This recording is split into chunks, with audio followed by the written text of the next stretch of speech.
올해 우리는 이 한 해를 시작하면서 바른 예배자가 되겠자 그렇게 결단을 했습니다. 왜냐하면 바른 예배자가 되어질 때 사막과 같고 광야와 같은 이 땅 가운데 길을 내시고 강을 내시는 그 주님을 경험할 수 있기 때문에 그렇습니다. 그리고 그와 같은 은혜 가운데서 하나님의 일하심을 통해서 기쁨과 영광과 참된 소망을 맛보며 살아갈 수 있기 때문입니다. 그래서 그런 소망을 가지고 우리가 계속해서 예배에 대하여 지금 살펴보고 있습니다. 여러분 어떻습니까? 올 한 해 시작하면서 우리가 함께 말씀 앞에서 그렇게 바른 예배자가 되자고 또 그렇게 말씀 앞에 서기로 이렇게 결단을 했었는데 바른 예배자의 그런 기쁨 누리고 계십니까? 여러분이 어떤 예배에 대한 자세나 또 예배를 통한 은혜들을 누리고 계십니까? 또 예배자로서의 세워지는 그런 단단함을 이렇게 경험하고 계십니까? 별로 경험이 안 되시는 것 같은데 콩나물에 그 물을 주면 다 내려가는 것 같아도 콩나물은 자라는 줄 믿습니다. 여기에서 아멘이 나오시는군요. 여러분 다 콩나물이십니까? 여러분은 콩나물이 아니고 성도인 것을 믿으시기 바랍니다. 하나님의 역사는 여러분 안에서 지금도 힘있게 능력있게 일하고 계시는 것을 믿으시기 바랍니다. 말씀이 우리를 그렇게 만들어 가십니다. 하나님의 열심히 우리를 그렇게 만들어 가시는 것이죠. 그래서 이 바른 예배자가 되기 위해서 우리는 예배가 무엇인지, 바른 예배가 무엇인지를 이제 레위기를 통해서 살펴보기 시작했습니다.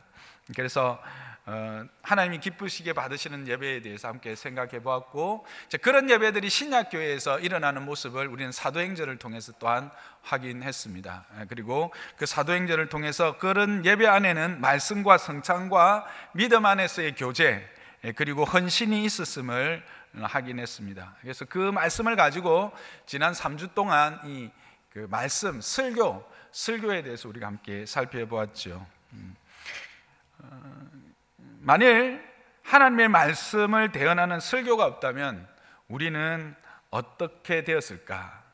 우리는 어떤 존재인지도 모르고 무엇을 해야 할지도 모르고 또 어떻게 살아가야 할지도 모른 채 그냥 방황 없이 살아가다가 다시 옛 모습으로, 옛 사람으로 돌아갈 수밖에 없었을 것이다 라는 것을 또 우리는 확인하게 되었습니다. 그러나 하나님은 그 백성들을 사랑하셔서 꿀송이보다 더 단 이 말씀을 우리에게 허락하심으로 우리의 영혼을 이 말씀 앞에서 날마다 소성시키시는, 힘을 주시고 용기를 주시는 그것을 우리 또한 확인했습니다. 뿐만 아니라 우둔한 자인 우리로 이 땅 가운데 참된 지혜자로 살아갈 수 있게 하셨고, 슬픔과 고통 많은 이 땅 가운데서 참된 기쁨을 소유하고 그 기쁨을 누리면서 또한 살아가게 하셨습니다.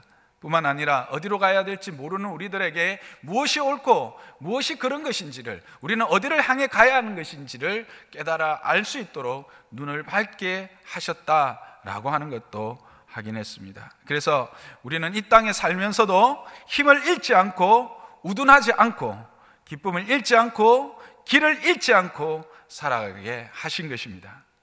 이 은혜를 누리고 계십니까? 참으로 이 은혜 안에 들어오시기를 주님의 이름으로 축복합니다. 그러나 이 은혜는 우리 세대만의 문제는 아니다 하는 것을 지난주에 우리는 또 살펴보았습니다. 이 은혜는 다음 세대, 또 다음 세대로 계속해서 이어져야 할 것을 우리는 명령받았습니다. 그래서 내가 먼저 배운 대로 행하는 것입니다. 하나님께서 나를 가르치신 대로 내가 살아가는 것입니다. 그리고 구체적인 것들을 살아갈 수 있도록 자녀들에게 가르쳐야 하는 것입니다. 이것이 하나님께서 우리에게 맡기신 가장 소중한 소명이었습니다. 이와 같이 하나님께서는 예배를 통해서 은혜를 주실 때 그 은혜의 방편을 크게 말씀과 성례라고 하는 두 기둥을 통해서 은혜를 주십니다. 그래서 이때까지 우리가 살펴본 것은 이 말씀이 한 기둥이었다면, 이제 오늘부터 우리가 살펴보려고 하는 또 다른 기둥은 이 성례라고 하는 기둥입니다. 이 성례에는 성찬과 세례 두 가지가 있습니다. 그래서 오늘은 그 중에서 하나님께서 은혜의 방편으로 허락하신 성찬에 대해서 함께 살펴보기를 원합니다. 성찬은 오늘 본문 23절에 나와 있는 것처럼 주 예수께서 잡히시던 밤에 그 제자들에게 허락하신 떡과 포도주에서 시작되었습니다. 이것은 너희를 위하는 내 몸이라, 이 잔은 내 피로 세운 새 언약이라 말씀하시면서 주님께서 다시 올 때까지, 내가 다시 올 때까지 너희는 이것을 행하여 나를 기념하라, 그렇게 말씀하신 것에서 시작합니다.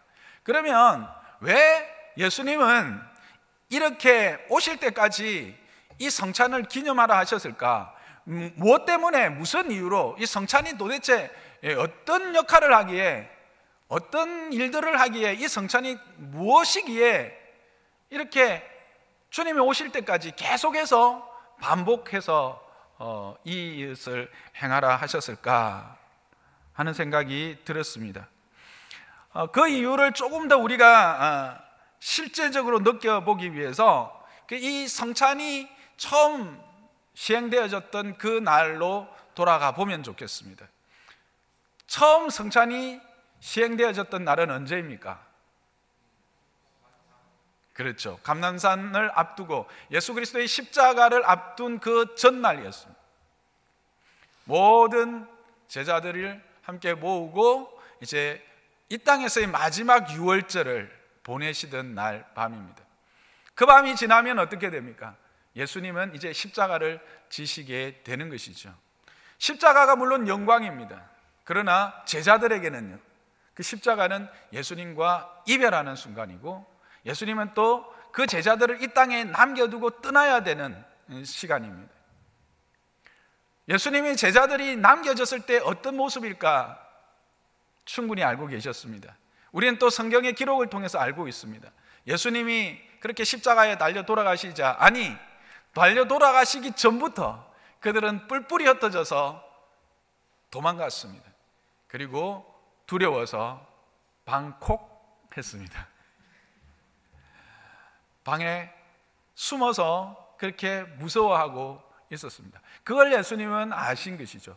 또 그 제자들뿐만 아니라 오고 오는 믿음의 세대들, 예수가 그리스도인 것을 믿고 살아갈 그 세대들 역시 이와 같이 믿음의 걸음을 걸어가고 믿음의 경주를 걸어가려고 할 때 때로는 세상의 그 큰 파도 앞에 두려워하고 떨 수밖에 없고, 때로는 이 믿음의 걸음을 걸어갈 때 십자가를 지고 가기 때문에 지쳐서 쓰러질 수밖에 없는 그들을 알고 계셨습니다. 그래서 그들이 어떻게 하면 이 믿음을 끝까지 이겨내고 예수 그리스도께서 우리를 향하여 행하신 그 큰 일, 십자가와 그 부활과 올 하나님의 나라의 영광을 보고 확인하고 누릴 수 있게 할 것인가? 그것을 위하여 허락하신 것이 바로 성찬이라는 겁니다. 그리스도를 믿고 하나님의 자녀로 살아가는 그들이 하나님의 은혜, 그리스도로 말미암는 하나님의 그 영광스러움을 이 땅 가운데서 계속해서 확인하고 그것을 확정받는 시간, 다시 리마인드하는, 되새기는 시간, 그래서 이 세상을 이길 힘을 얻는 시간, 그게 바로 성찬이라고 하는 것입니다.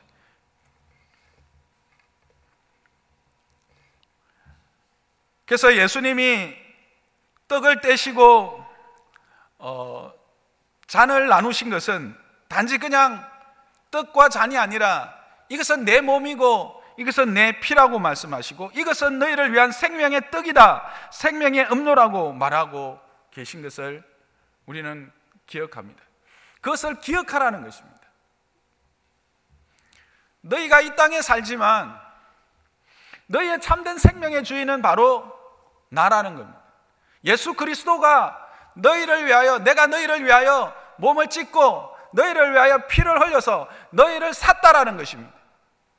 그래서 나는 이제 너희의 주인이 되었다라는 것입니다. 그래서 너희의 생명은 바로 내 것이다 라고 하는 것을 너희는 이 성찬을 행하며 떡을 받고 잔을 마실 때마다 기억하라는 것입니다. 그러면 이 세상에서 두려움 없이 살아갈 수 있다는 것입니다.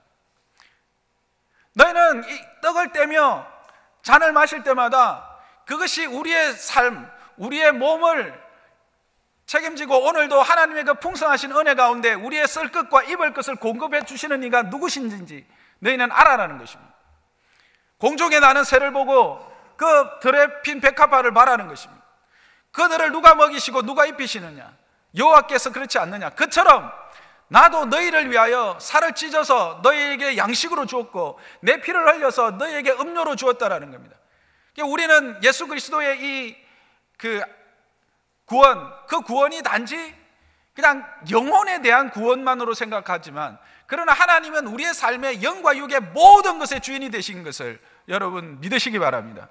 그것을 실질적으로 확인하고 그것을 확정받는 시간, 우리는 너무 연약해서 때로는 잊어버리기 쉽고 생각하기지도 않을 수도 있는데, 이런 성찬을 통해서 그래 오늘도 내가 이렇게 먹고 마시고 이렇게 살아갈 수 있는 힘의 근원, 이 모든 나의 육신의 삶의 피로를 채우시는 그 피로의 근원은 바로 하나님이신 것을 알므로 우리를 온전히 하나님께 의탁하게 하시려는 하나님의 은혜의 방편으로 주신 것이 바로 뭐다? 성찬이라는 것입니다. 그걸 위해서 제자들에게 또 오고 오는 믿음의 세대에게 허락하신 것입니다. 또 떡과 잔을 통하여서 단지 우리는 이 땅에 속한 자들이 아니다, 이 떡과 잔은 궁극적으로 하나님의 나라의 잔치를 미리 보여주는, 하나님의 나라의 잔치를 미리 경험하게 하는 자리입니다. 그러므로 말미암아 우리가 비록 이 땅에 살고 있지만 이 땅에 속한 자가 아니라 하늘에 속한 자요, 하늘의 그 영광스러운 잔치에 초대받은 자라고 하는 사실, 그리고 그것을 지금 이 땅에서도 누리고 있지만 영원히 하나님 나라에서 그 온전하고 완전한 잔치를 누리게 될 것이다라고 하는 것을 눈으로 보고 손으로 만지고 확인하게 하시는 하나님의 은혜의 방편, 그게 무엇인가? 바로 성찬이다라는 겁니다.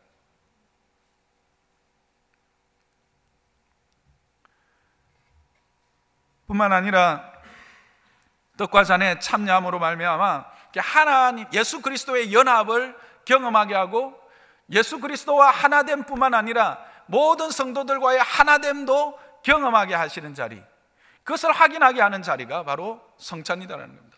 여러분, 이 땅에서 많은 사람들이 살아가다가 가장 절망하고, 그래서 혼자 절망하다가 그렇게 자신을 내어 던지는 순간, 그때 무슨 생각을 하는 줄 아십니까? 그렇게 자기 자신을 그냥 내어 던져버릴 수밖에 없는 자리에 이르렀을 때 그들이 확인하는 것이 무엇인 줄 아십니까? 아무도 없다는 겁니다. 아, 나는 혼자구나. 이것을 우리는 엘리야를 통해서도 확인하게 됩니다. 엘리야가 그렇게 능력 있게 행사하다가 절망하게 되었을 때 그의 고백이 뭡니까? 아무도 없습니다. 하나님, 나 혼자 남았습니다. 그런데 그때 하나님께서 결국 그를 하나님의 산 호렙으로 인도하시고 그에게 말씀하시는 궁극적인 은혜가 뭡니까? 내가 바알에 무릎 꿇지 않은 7천을 남겨놓았다라고 하는 것 사실입니다. 이게 그로 하여금 용기를 얻고 힘을 얻게 하는 것이죠. 우리가 이 땅을 살아갈 때 우리 역시도 그렇습니다. 혼자라고 하는 사실, 누구도 내게 도움이 되지 않는다라고 하는 사실, 그것을 확인할 때 우리는 좌절하게 됩니다. 그러나 이 성찬을 통해서 무엇을 말씀하십니까?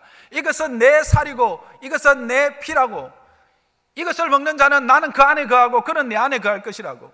성찬에 참여하는 그 순간 그것을 통해서 확인하는 것은 나는 죽고 이젠 예수 그리스도께서 내 안에 사셨다라고 하는 사실. 그래서 내가 이 땅에 사는 것은 나를 사랑하사 나를 위하여 자기 자신을 버리신 하나님의 아들을 믿는 믿음 안에서 산다라고 하는 사실을 확정하는 시간, 그것을 확인하는 시간, 그게 바로 성찬이라는 겁니다. 그렇게 해서 그들로 하여금 이 세상 살아갈 때에 힘있고 능력있게 살아가게 하려고 하는 것입니다. 이 땅을 살아갈 때 하나님의 자녀로 그의 백성으로 살아갈 때 십자가를 져야 되고, 참으로 하나님인 것을 선포하려면 때로는 거칠은 광야를 지나가야 할 때, 그때 하나님께서 내가 너와 함께 동행하고 네 옆에 너와 동일한 소망을 가지고 걸어가는 너의 권속이 있고 너의 형제가 있음을 너는 확인해라 라고 하는 자리가 바로 이 성찬이라는 겁니다. 그래서 성찬은 한 떡에서 나왔고 한 잔에서 나왔다라고 그렇게 고린도전서에 분명히 이야기하는 겁니다. 한 떡 한 잔이라는 것은 그런 의미입니다. 하나라는 겁니다. 그리스도 안에서 이제는 그리스도를 머리로 모신 몸으로서의 우리는 온전히 하나라고 하는 것을 확인하고 확정하고 그것으로부터 힘을 얻는 그 시간이 바로 성찬. 그래서 이것을 통해서 이 땅 가운데서 살아가면서도 하나님의 이기심, 그리스도의 이기심, 그리스도의 승리가 우리의 승리가 되는 것을, 그것을 확정하고 보여주시는 실물 교육, 그게 바로 성찬입니다. 우리는 얼마나 연약한지 모릅니다. 여러분, 때로는 예수님이 나를 위해서 십자가에 달려 돌아가신 것을 보게 해주세요, 깨닫게 해주세요 라는 기도를 많이 하시죠. 그것을 보게 하시기 위해서 실질적으로 우리에게 허락하여 주신 하나님의 교육 방법이, 가르치심의 방법이 성찬인 것입니다. 그래서 이것은 그냥 한 조각의 빵이나 그냥 한 잔의 포도주가 아닌 그리스도의 살이 되고 그리스도의 피가 되는 것입니다.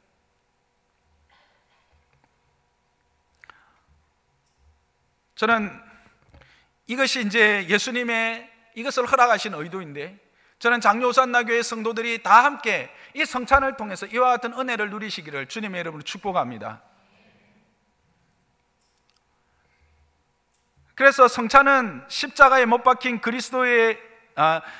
성찬은 십자가에 못 박히신 예수님이 우리 앞에 계시되는 가견적 설교다라고 토마스 왓슨이라고 하는 신학자는 이야기했습니다. 실제로 눈으로 보여주시는 설교, 그게 바로 성찬인 것입니다.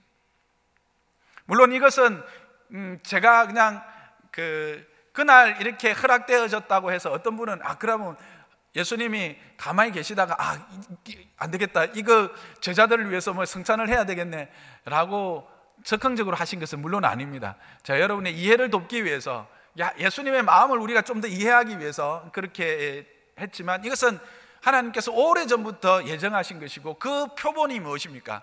유월절이죠. 유월절의 신학적 잔치가 바로 이 성찬입니다. 그래서 참 안산홍 정인의 길자교, 장길자라고 하는 안산홍의 아내가 스스로 하나님의 어머니다라고 하나요? 그러면서 자기들이 하나님의 교회라고 하는 사람들이 왜 당신들은 유월절을 행하지 않습니까? 라고 하는 이야기를 하는데, 그럴 때 여러분 분명히 말씀하십시오. 성찬이 그리스도 안에서 완성되어진 유월절입니다. 그러니까 우리는 오늘 신약을 살아가는 우리들은 이와 같이 그리스도 안에서 지어진 진리와 자유로 이 유월절에 참여하는 것이에요.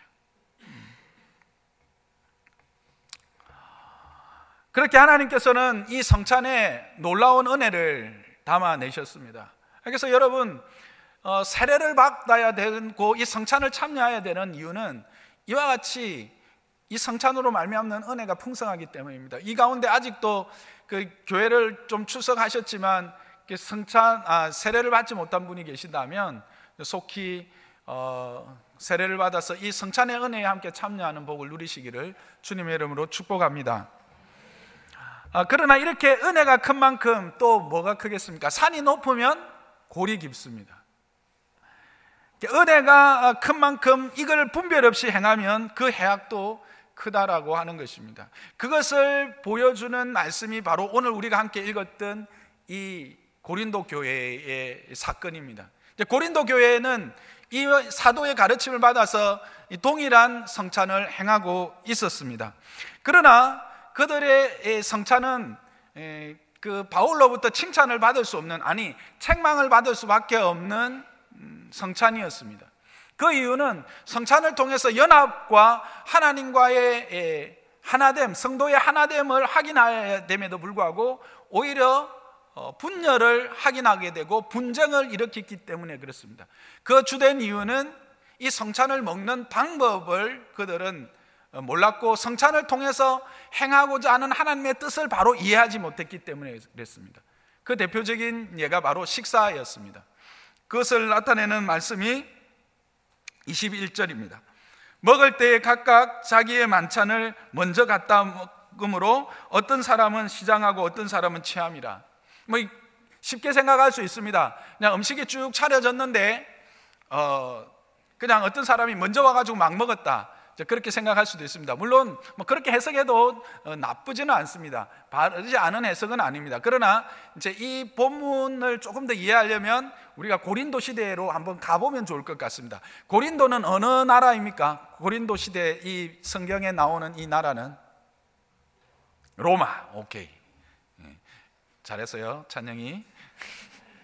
로마 시대입니다. 그래서 로마 시대 때 식문화를 좀 볼 필요가 있는데 왜냐하면 그 당시 고린도 교회는 요즘처럼 이렇게 큰 집회 장소에서 함께 모여서 예배 드렸다기보다는 작은 30-40개의 가정교회들의 모임이 고린도 교회라고 하는 것이 많은 학자들의 증언입니다. 연구 결과입니다. 그렇게 볼 때 이들이 이 모였을 때 가정에서 모였다라고 하는 것이죠. 그리고 가정에 모일 때 사도행전을 보면 그들이 먹을 것을 그들이 스스로 준비해 갑니다. 근데 그때만 해도 이 로마 시대에는 계층이 분명히 있었잖아요. 그리고 그만큼 자기의 집을 내어놓을 만한 사람들은 어떤 사람들이었을까요? 나름대로 사회적 지위가 있는 사람들이었을 것입니다. 사회적 지위가 있는 사람들은 그 집의 식당 구조가 조금 특이합니다. 그와 같은 식당 구조를 트리클리니움이라고 하는데 한번 보실까요? 이렇게 쓰여 있습니다. 그러니까 세 방향에서 세 사람씩 9명 정도, 최대 9명 정도가 함께 식사하는 이런 구조를 가지고 있었습니다. 그리고는 나머지 사람들은요, 다음 그림 한번 보실까요? 저기 있는 제가 그림을 찾다가 저 그림밖에 못 찾았는데, 여러분들 보시기에 왼편이 트리클리니움이라면 바깥쪽이 이제 뜰이라고 볼 수 있습니다. 그 뜰에는 약 30 내지 40명의 사람들이 이렇게 그냥 서서 이렇게 먹고 교제할 수 있는 그런 구조로 되어 있는 겁니다. 이 구조만 그냥 이해하세요.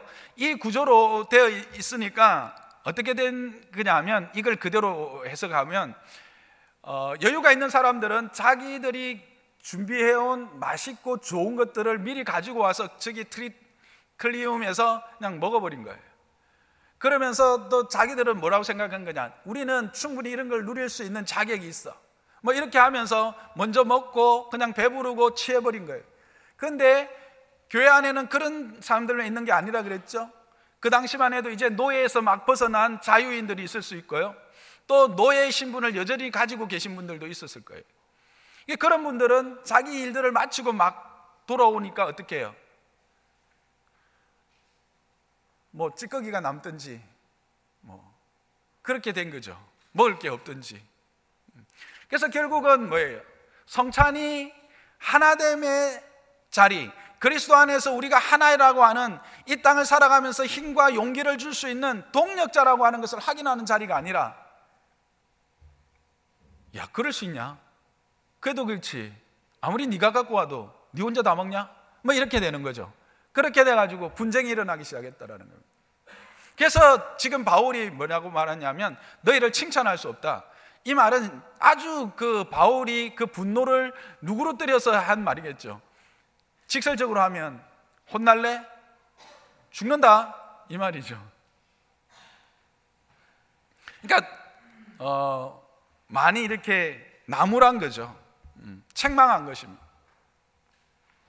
그런데 이런 일들이 결국은 어떻게 나타나느냐 하면, 이것은 결국은 자기의 죄를 먹고 마시는 것으로 나타나는 겁니다. 29절을 보면 함께 읽어볼까요? 시작. 주의 몸을 분별하지 못하고 먹고 마시는 자는 자기의 죄를 먹고 마시는 것이니라. 결국 이것이, 하나님은 그리스도를 통해서 놀라운 은혜의 방편으로 주셨는데도 불구하고 이 그리스도의 몸을 분별 없이 먹고 마심으로 말미암아, 자기의 죄를 먹고 마심으로 말미암아 죄의 결과는 뭡니까? 사망입니다. 그래서 나타나는 현상이 20절에 보면, 그러므로 너희 중에 약한 자와 병든 자가 많고 잠자는 자도 적지 아니하다 라고 하는 엄청난 일들이 일어나게 된 겁니다. 여러분, 이것을 목사님 너무 문자적으로 해석하는 것은 무리가 있지 않습니까? 라고 말씀하실 분이 혹 계실지도 모르겠습니다. 그러나 그렇지 않습니다. 실질적으로 우리가 구약에서도 하나님께서 허락하신 그 약속을 어기는 자들에게는 하나님이 거기에 대한 심판을 분명히 이야기하고 계시는 것이죠. 그것처럼 신약에 있는 새 언약 안에 있는 자들에게도 사랑과 함께 공의는 반드시 따라간다는 것을 여러분 기억하시기 바랍니다. 그런데 실제로 여러분, 이 공의의 궁극적인 목적이 뭘까요? 사랑입니다. 공의로 말미암아 이 하나님의 사랑으로 들어가게 하시게 하는, 하나님의 은혜 안에 들어가게 하시려는 은혜의 방편, 사랑의 또 다른 이름이 바로 공의라고 하는 겁니다. 결국은 이 공의 역시도 온전하게 해서 하나님의 그 은혜를 누리게 하는 것이죠. 어쨌든 이와 같은 일이 실질적으로 있게 된 것입니다. 그래서 오늘 앞에서 우리가 읽었던 것처럼 17절에 유익이 되지 못하고 도리어 해롭게 되었다라고 이야기하는 것입니다. 우리 교회도 이제 매달 한 번씩 예배 중에 성찬을 행합니다. 그러나 이게 매달 성찬을 하다가 보면 이 왜 성찬을 행하는지, 또 성찬의 참된 의미를 모른 채 그냥 타성에 젖어서 참여하기도 하고, 참된 의미를 오히려 이렇게 왜곡시키거나 그 몸과 피를 분별하지 못함으로 말미암아 우리의 죄를 먹고 마시는 수 있다라고 하는 사실입니다.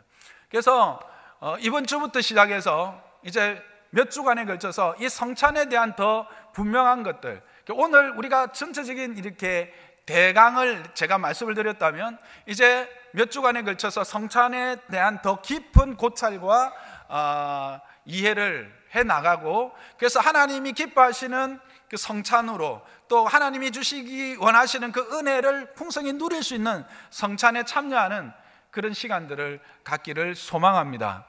그래서 우리가 정말 성찬은 하나님의 놀라운 은혜의 방편인데, 이 은혜의 방편이 저와 여러분의 삶에, 또 장로호산나교회에 속한 모든 공동체 안에 누려지기를 주님의 이름으로 축복합니다. 그래서 다음 주부터 이제 구체적인 더 깊은 하나하나의 의미들과 또 배움들을 해 나가기를 소망하고요. 오늘은 우리가 또 성찬도 있고 또 유아세례도 있고 해서 말씀을 여기서 마치도록 하겠습니다.